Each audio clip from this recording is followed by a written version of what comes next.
Hi everyone. आज के editorial में हम डिस्कस करने वाले हैं कि आखिरकार जो ट्रैवल ओपनिंग हो रही है, सभी देशों ने अपने अपने बॉर्डर खोल दिए हैं, सभी देशों की एयरलाइन धीरे धीरे ओपन हो रही है और इसी क्रम में भारत ने भी अपनी जो एयरलाइन है विदेशों से जाने और विदेशों से आने वाले लोगों के लिए एक प्रकार से पूर्णतः खोल दिया है।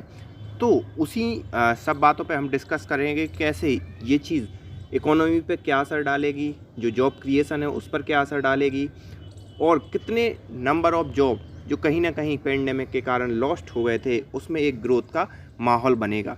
तो ये स्काइज वाइड ओपन, तो यहाँ पर जो स्काइज का जो वो है वो ओपन हो चुका है और साथ ही साथ यूक्रेन में होने वाले युद्ध और उस युद्ध के कारण रसिया पर लगाए जाने वाले सैंक्शन, उसके कारण जो क्रूड ऑयल में हाइक आया है उस वो किस हद तक इफ़ेक्ट करेगा इन सब चीज़ों को। तो ये सब चीज़ें हम इस एडिटोरियल में डिस्कस करने वाले हैं, तो बने रहिए हमारे साथ अंत तक। और अगर आपने चैनल को सब्सक्राइब ना किया हो तो please hit the subscribe button and also join our Telegram channel, जहां पर मैं किसी भी जो भी वीडियो है उसकी जो पीडीएफ है, जैसे कि इस वीडियो की जो पीडीएफ है वो मैं आपको वहां पर शेयर कर दूंगा। तो स्टार्ट करते हैं। The resumption of the regular international flight should help the travel and hospitality sectors. तो यहाँ पर जो ओपन हो रही हैं बॉर्डर और जो ओपन हो रही हैं एयरलाइन बॉर्डर, या सीधी सी बात का है इंटरनेशनल फ़्लाइट जो ओपन हो रही हैं वो कहीं ना कहीं इनका कहना है कि वो हेल्प करना चाहिए किसके लिए, जो ट्रेवल है और हॉस्पिटलिटी सेक्टर, मतलब सीधी सी बात है tourism industry. The government's decision to allow scheduled commercial international flight to resume operation from later this month will come as a big relief to the travel, tourism and hospitality sector which have been among the hardest hit by the pandemic। तो यहाँ पर जो government का decision है कि इस महीने के अंत तक हम जो इंटरनेशनल फ़्लाइट हैं उनको क्या कर देंगे, रिज्यूम कर देंगे। तो ये गवर्नमेंट का बहुत बड़ा डिसीजन है और एक बहुत बड़ा रिलीफ भी है। किस चीज़ के लिए? एक टूरिज्म और हॉस्पिटलिटी सेक्टर या इस इंडस्ट्री के लिए जिसको बहुत बुरी तरीके से क्या किया था, पेंडेमिक ने हिट किया था। The international air transport association estimate that the global aviation industry suffered about $201 billion in losses between 2020 to 2022 due to the COVID-19 and the accompanying curve on overseas travel and domestic mobility। तो यहाँ पर जो international air transport association है उसका अनुमान ये है कि 2020 से 2022 तक जो टूरिज्म इंडस्ट्री को लॉस हुआ वो अराउंड कितना है, $201 बिलियन का हुआ है लगभग। The tourism and hospitality industry largely feed off the aviation sector for its earning and job growth evident from estimated that in 2020। तो टूरिज्म एंड हॉस्पिटलिटी जो इंडस्ट्रीज थी वो लार्जली फीड ऑफ, मतलब ज़्यादा से ज़्यादा किस चीज़ से बढ़ रही थी ये अर्निंग, किससे? एविएशन सेक्टर से। क्योंकि सीधी सी बात है लोगों का आना जाना नहीं होगा तो टूरिज्म इंडस्ट्री बढ़ेगी कहाँ। अगर आप सोच रहे हो आपको इटली जाना है तो आप नो मैटर बहुत कम चांसेस है कि आप समुद्र मार्ग को प्रेफर करोगे या बाया लैंड रूट को प्रेफर करोगे, क्योंकि कई कंट्रीज से होकर जाना पड़ेगा। आप 101% सबसे पहला जो माइंड में आपका जो दिमाग आता है वो एविएशन इंडस्ट्री आता है। तो कहीं ना कहीं ये कहें कि टूरिज्म और हॉस्पिटलिटी इंडस्ट्री की बैकबोन था एविएशन सेक्टर, तो इसमें नो डाउट, इसमें कोई कहने में गुरेज नहीं है, और जिसे 2020 में पेंडेमिक के कारण सबसे बड़ा नुकसान हुआ था। India's foreign exchange earning from tourist arrival from abroad plunged 76% from the previous year. और जैसे ही ये हवाई जहाज़ बंद हुए या ये सब चीज़ें बंद हुई, इंटरनेशनल फ़्लाइट बंद हुई, तो उससे जो टूरिस्ट इंडस्ट्री थी, ये टूरिज्म सेक्टर था, जो अर्निंग होती थी टूरिस्टों से वो लगभग 76% तक कम हो गई, जो कि प्रीवियस ईयर में 50,136 करोड़ थी। आप समझ पा रहे हो लगभग 76% की कमी होना, सिर्फ और सिर्फ किस निर्णय से कि आपने सिर्फ और सिर्फ इंटरनेशनल फ़्लाइट बंद कर दी, उससे ही 76% का नुकसान हो गया। नो डाउट कई लोग लैंड रूट ओशियन वाले रूट से आते थे, लेकिन इतना लॉस तो हुआ ही। Official data show that in just 9 months ended December 2020, 21.5 million job were lost in tourism. तो यहाँ पर लगभग 21.5 मिलियन लोगों की जॉब 9 महीने के अंदर चली गई थी। अगर हम 2020 की बात करें, क्योंकि मार्च में आपने देखा होगा लॉकडाउन लगा था हमारे यहाँ और तभी सभी फ्लाइट बंद हुई थी और दिसंबर आते आते तक लगभग 21.5 मिलियन लोगों की जॉब जा चुकी थी। However, the decision to open up international travel has coincided with the intensification of the sanction on the Russia in the wake of invasion of the Ukraine। तो यहाँ पर एक तरफ तो हम देख रहे हैं कि इंटरनेशनल फ़्लाइट ओपन हो रही हैं तो टूरिज्म इंडस्ट्री को बढ़ावा मिलना चाहिए, लेकिन दूसरी तरफ हम एक और चीज़ भी देख रहे हैं कि जो रसिया ने यूक्रेन पर हमला किया या जो वॉर चल रही है रसिया और यूक्रेन के बीच, उसके कारण रसिया पर ज़्यादा से ज़्यादा सैंक्शन लगाए जा रहे हैं, उन सैंक्शन को और बढ़ाया जा रहा है। तो उससे क्या होगा, which in turn has sent oil price soaring on fear of disruption to global energy supply chain. तो यहाँ पर जो क्रूड ऑयल है उसके दाम क्या हो रहे हैं, बढ़ रहे हैं, क्योंकि आपने हाल ही में सुना होगा कि अमेरिका ने रसिया से आने वाले क्रूड ऑयल पर भी बैन लगा दिया था और सभी देशों से कहा कि रसिया से क्रूड ऑयल ना ख़रीदा जाए। तो सीधी सी बात है, अगर रसिया का क्रूड ऑयल मार्केट में नहीं रहेगा तो क्रूड ऑयल की कमी हो जाएगी और क्रूड ऑयल की कमी होने से क्रूड ऑयल की प्राइस बढ़ेगी, क्योंकि डिमांड तो कम होने वाली नहीं है। जैसे ही पेंडेमिक हुआ था कई इंडस्ट्री बंद हुई थी और जैसे ही पेंडेमिक ओपन हुआ उन इंडस्ट्री का खुलना मतलब ज़्यादा से ज़्यादा एनर्जी की डिमांड होना, और अभी ज़्यादातर जो एनर्जी की सप्लाई है वो क्रूड ऑयल या जो भी जीवाश्म ईंधन के थ्रू ही होती है। तो क्रूड ऑयल की प्राइस बढ़ना तय है और ओपेक के जो दूसरी कंट्री हैं उन्होंने अपना प्रोडक्शन बढ़ाने से भी मना कर दिया है अमेरिका से। तो ये सब चीज़ें हैं, प्राइस बढ़ रही है। The price of crude oil has zoomed close to the historical peak, और यहाँ पर प्राइस इतनी बढ़ रही है कि इतिहास में कभी नहीं बढ़ी। जूम्ड मतलब कहीं ना कहीं बढ़ना ही। As a result aviation turbine fuel price have also jump by almost 60% year on year.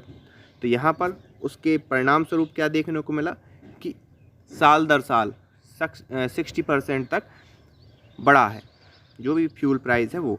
This month India's state owned oil marketing company raise ATF price for the 5th time this year and this was before crude oil soar to near record high. और जो ये crude oil रसिया पे sanction लगने के बाद से या Russia Ukraine के युद्ध से जो प्राइस हाई हुई हैं क्रूड ऑयल के, उस प्राइस के हाई होने से पहले 5 बार जो मतलब एविएशन जो मतलब कंपनी है उन्होंने अपने जो फ्यूल है उसके प्राइस बढ़ा चुकी हैं, 5 टाइम बढ़ा चुकी हैं। और अभी जो क्रूड ऑयल रसिया और यूक्रेन के युद्ध के कारण हाई हुआ है उसके बाद भगवान जाने कि कितना बढ़ेगा। तो इनका ये कहना है कि अभी ही 5 टाइम बढ़ा चुकी हैं ये कंपनियां, अब आगे कितना बढ़ाएंगी ये देखना बाकी है। Fuel cost typically constitute about 1/5 of the global airline operating expenditure and multiple price increase are certain to hurt airline margin and viability. तो यहाँ पर अगर हम देखें तो जो क्रूड ऑयल का जो एक्सपेंडिचर है किसी भी एयरलाइन इंडस्ट्रीज़ के लिए या किसी भी एयरलाइन कंपनी के लिए वो लगभग 20% के करीब होता है। और 20% के करीब होना अगर मतलब एक आप देखो तो एक बाकी 80% दूसरे एक्सपेंडिचर होते हैं, लेकिन इस 20% का प्राइस बढ़ना भी मतलब क्रूड ऑयल अगर बढ़ेगा तो इस 20% का जो इफ़ेक्ट है वो पड़ेगा और उससे क्या होगा, जो एयरलाइन कंपनी है उनका मार्जिन कम होगा, उनका लाभ कम होगा। और जो व्यवहारिकता है मतलब जब लाभ कम होगा, आपको मालूम ही है एयरलाइन इंडस्ट्री वैसे ही ज़्यादातर लॉस में रहती है क्योंकि उनका जो एक्सपेंडिचर है वो ज़्यादा हो जाता है कंपेयर टू अर्निंग। और भारत की बात करें तो भारत में भी इतना अभी चलन नहीं है। अगर आप दिल्ली से बॉम्बे जाओगे तो मोस्टली ज़्यादातर लोग क्या करते हैं, ट्रेन को प्रेफर करते हैं बजाय, एक मैं जनसामान्य की बात कर रहा हूँ, एक हायर क्लास की बात नहीं कर रहा हूँ। लेकिन अगर हम तो वहाँ पर भारत में तो ट्रेन को प्रेफर करते हैं, लेकिन हाँ अमेरिका वगैरह वहाँ क्या है, दूर दूर शहर हैं, दूर डिस्टेंस ज़्यादा है, तो वहाँ पर लोग प्रेफर कर लेते हैं हवाई जहाज़ को। तो वहाँ या इंटरनेशनल जो भी फ़्लाइट है उनकी ये, तो अगर हम इस हिसाब से भी देखें तो उनका जो मार्जिन है वो उतना नहीं निकल पाता जिस हिसाब से उनका एक्सपेंडिचर बढ़ रहा है। और क्रूड ऑयल का एक्सपेंडिचर बढ़ने से उनके मार्जिन पर भी इफ़ेक्ट पड़ेगा। The conflict in Ukraine has also triggered a sharp jump in wide range of commodity price that is potentially set to quicken inflation across the globe. और यहाँ पर जो यूक्रेन को, क्योंकि आपको मालूम हो या ना हो, यूक्रेन को यूरोप की ब्रेड बास्केट कहा जाता है। मतलब जितना भी यूरोप में गेहूँ जाता है वो यूक्रेन से जाता था, लेकिन वर्तमान में आप यूक्रेन की परिस्थितियाँ देख रहे हो। रसिया और यूक्रेन के बीच घमासान युद्ध चल रहा है और उससे जो कमोडिटी की प्राइस है वो बढ़ चुकी है, और उससे क्या होगा, चारों तरफ जो इन्फ्लेशन है, ये महंगाई अक्रॉस द ग्लोब बढ़ने ही वाली है। This is bound to seep into the cost of overseas travel as well, with traveller needing to budget more for food and entertainment. और इससे क्या होगा, जो भी टूरिस्ट जो प्लान कर रहे थे यूरोप जाने का या बाहर घूमने का, नो मैटर इंडिया से या कहीं दूसरे देशों से भी जो घूमने का प्लान कर रहे थे, उनको अब ये सोचना पड़ेगा कि उनका जो ट्रैवलिंग कॉस्ट है या जो घूमने की जो एक्सपेंडिचर है, ये ज़्यादा देना पड़ेगा खाने के लिए और साथ ही साथ एंटरटेनमेंट के लिए। क्योंकि अगर कमोडिटी की प्राइस बढ़ेगी, क्रूड ऑयल की प्राइस बढ़ेगी, तो ट्रांसपोर्टेशन का खर्चा भी बढ़ रहा है और कमोडिटी का खर्चा भी बढ़ रहा है, तो नो डाउट इन्फ्लेशन आएगी और जो भी टूरिस्ट है उसको ज़्यादा से ज़्यादा अपना पैसा खर्च करना पड़ेगा कंपैरेटिवली प्रीवियस टाइम। तो ये सब चीज़ें हैं। Airline will find it challenge to fill seat profitably given combination of rising cost, economic uncertainty triggered by the conflict in Eastern Europe, and residual fear among travelers of the new variant of the SARS-CoV-19 virus. तो यहाँ पर airline industry जो कि अब खुलने वाली है इस महीने के अंत तक, भारत ने ये अनाउंस कर दिया और भी कई देश अनाउंस कर रहे हैं, तो उसके पास एक चुनौती नहीं है, उसके पास कई चुनौती हैं। उसे अपना मतलब ज़्यादा से ज़्यादा लोगों को आकर्षित भी करना है कि वो ज़्यादा से ज़्यादा लोग ट्रैवल करें। साथ ही साथ उसकी जो फ्यूल की क्रूड ऑयल की जो प्राइस बढ़ गई है उसको भी मैनेज करना है, और जो इकोनॉमिक अनसर्टेनिटी है ईस्टर्न यूरोप में, उन सब चीज़ों को भी मैनेज करना है और लोगों को इस चीज़ का भी विश्वास दिलाना है कि आपका जो कॉस्ट है, ट्रैवलिंग कॉस्ट, वो कम पड़ेगा और जो कोविड-19 का कोई नया वेरिएंट नहीं आने वाला है। इन सब चीज़ों को मैनेज करने के लिए एयरलाइन इंडस्ट्रीज़ को काम करना पड़ेगा। तो ये एक चुनौती के तौर पर है, क्योंकि अगर एयरलाइन इंडस्ट्री इन सब चीज़ों को मैनेज नहीं कर पाई तो ट्रैवलर उस अमाउंट में अट्रैक्ट नहीं होंगे घूमने के लिए जिस अमाउंट में 2020 से पहले हो रहे थे। Strict regulation as various part of the world cautiously open their border to visitor will only add to burden of the aviation and the hospitality industry। तो यहाँ पर जो मतलब स्ट्रिक्ट रेगुलेशन जो अभी तक लगाई गई थी उसमें भी जो लोग ओपन कर रहे हैं या जो देश ओपन कर रहे हैं अपने बॉर्डर, वो कहीं ना कहीं कुछ रूल्स एंड रेगुलेशन के तहत ही ओपन कर रहे हैं। तो वो पूरा जो वर्डन है वो किसको झेलना पड़ेगा, हॉस्पिटैलिटी इंडस्ट्रीज़ को या एविएशन सेक्टर को।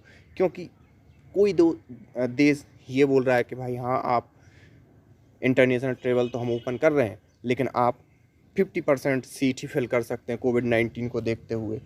कभी आपने देखा होगा 25%, मतलब ऐसे अलग अलग रूल्स एंड रेगुलेशन है। तो वो कहीं ना कहीं इन दोनों इंडस्ट्रीज़ को क्या करना पड़ेगा, मैनेज करना पड़ेगा, या उनके पास और ज़्यादा बर्डन हो गया है।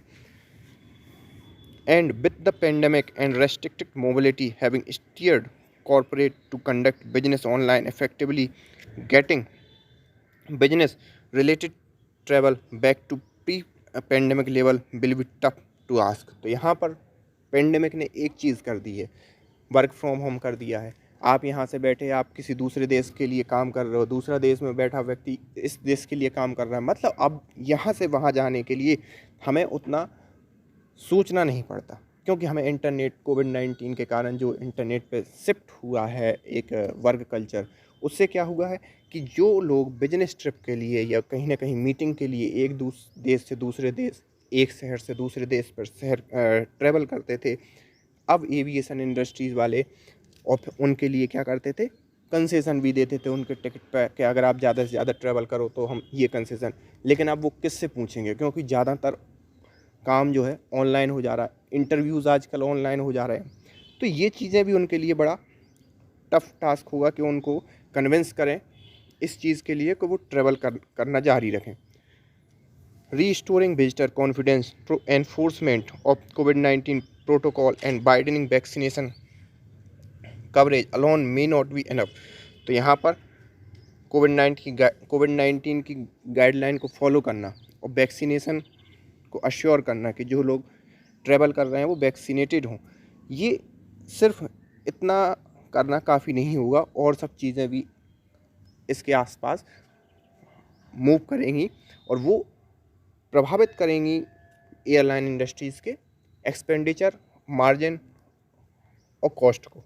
estimates show that indirect tax take away 21% of airline revenue, hobbling the sector, lowering ATF price by cutting duties is an option the government must wait। तो यहाँ पर ATF अब गवर्नमेंट ही अगर मैनेज करना है तो गवर्नमेंट को सहयोग करना पड़ेगा इन कंपनी का, और जो अपना टैक्स है या ड्यूटी है उसे कट करना पड़ेगा जिससे ये लोग फिर से खड़ी हो पाएँ। Everything must be done to woo back more tourist. तो यहाँ पर हर एक चीज़ इसलिए की जानी चाहिए कि ज़्यादा से ज़्यादा टूरिस्ट उसी लेवल पर आएँ, उसी लेवल पर ट्रैवल करें जिस लेवल पर 2020 से पहले करते थे। और जो बिजनेस मीटिंग होती थी या हर एक मामले में, ट्रैवल डजन मीन कि सिर्फ टूरिस्ट के लेवल पर, कभी कभी काम के हिसाब से भी लोग इस देश से उस देश में ट्रैवल करते हैं। So this is all about today editorial. I hope you enjoyed it, so thank you for today।